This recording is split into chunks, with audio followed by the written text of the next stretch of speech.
അടുത്തത് heat transmission in gases എന്നുള്ള ഒരു ടോപ്പിക്കിലുള്ള ഒരു എക്സ്പെരിമെൻ്റ് ആണ്. അതിന് വേണ്ടത് നമുക്കൊരു മെഴുകുതിരി വേണം, പിന്നെ ഒരു അഗർബത്തി വേണം, പിന്നെ ഒരു ചെറിയൊരു കൂടാണ് വേണ്ടത്. നമ്മളെ സ്പ്രിങ്കിൾസിൻ്റെ എല്ലാം പോലത്തെ അല്ല PVC പൈപ്പ് പോലത്തെ അതിൽ ചെറിയൊരു പെൻസിലിൻ്റെ ചെറിയൊരു സൈസിലൊരു ഹോൾ ഇടുക. എന്നിട്ട് ഈ കാണുന്ന പോലെ എന്ത് ചെയ്യുക, പ്ലേസ് ചെയ്യുക. എന്നിട്ട് ഈ അഗർബത്തീൻ്റെ സ്മോക്ക് പോകുന്ന ഭാഗം ഒന്ന് ശ്രദ്ധിക്കുക. ആദ്യമൊക്കെ മുകളിലോട്ട് പോകുന്നതായിട്ട് കാണാം, പിന്നെ ഈ സ്മോക്ക് പിന്നെ ഉള്ളിലോട്ട് കയറിയിട്ട് പോകുന്നതായിട്ട് കാണാം.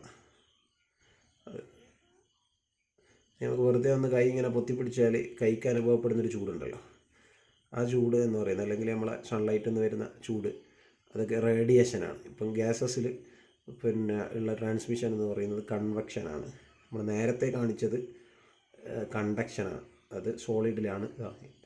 ഈ ഒരു സ്മോക്കിൻ്റെ ഉള്ളിലോട്ട് കയറി പോകുന്നുണ്ട്. ഉള്ളിൽ ചൂട് കൂടിയത് കൊണ്ട് പിന്നെ അതിൻ്റെ കൂട്ടത്തിൽ തന്നെ ഈ സ്മോക്കും പോവാണ്. പിന്നെ അതിൻ്റെ കൂട്ടത്തിൽ പറയാനുള്ള, നമ്മളിത് കുറേ സമയത്ത് ഈ ഒരു ഇത് മെറ്റലാണല്ലോ അല്ലേ, നമ്മൾ നേരത്തെ ഇലക്ട്രിസിറ്റി എടുക്കുന്ന ഭാഗത്ത് നമ്മൾ പറഞ്ഞു ഇത് പിന്നെ ഇലക്ട്രിസിറ്റിയുടെ ഗുഡ് കണ്ടക്ടറാണ്, ഇത് ഇൻസുലേറ്ററാണ്. അതുപോലെ തന്നെ ഹീറ്റിൻ്റെ കാര്യത്തിലും മെറ്റൽ എന്താണ്, മെറ്റൽ ഒരു ഗുഡ് കണ്ടക്ടറാണ്. നമ്മളെ ഫ്രൈ പാൻ്റെ ഒക്കെ പിന്നെ പിടി ഒരു തെർമോസെറ്റിംഗ് പ്ലാസ്റ്റിക്, കുറച്ച് കട്ടിയുള്ള പ്ലാസ്റ്റിക് ആയിരിക്കും. അതിൻ്റെ ഹീറ്റ് എന്ത് ചെയ്യൂല, പെട്ടെന്ന് ഇങ്ങ് എത്തിപ്പെടില്ല. അതിൽ പുവർ കണ്ടക്ടർ ആയിരിക്കും പ്ലാസ്റ്റിക്കുകൾ. പിന്നെ നമ്മളെ മറ്റേത് പാൻ്റെ ഭാഗം മെറ്റലും ആയിരിക്കും. മെറ്റൽ ഗുഡ് കണ്ടക്ടറാണ് ഹീറ്റിൻ്റെ.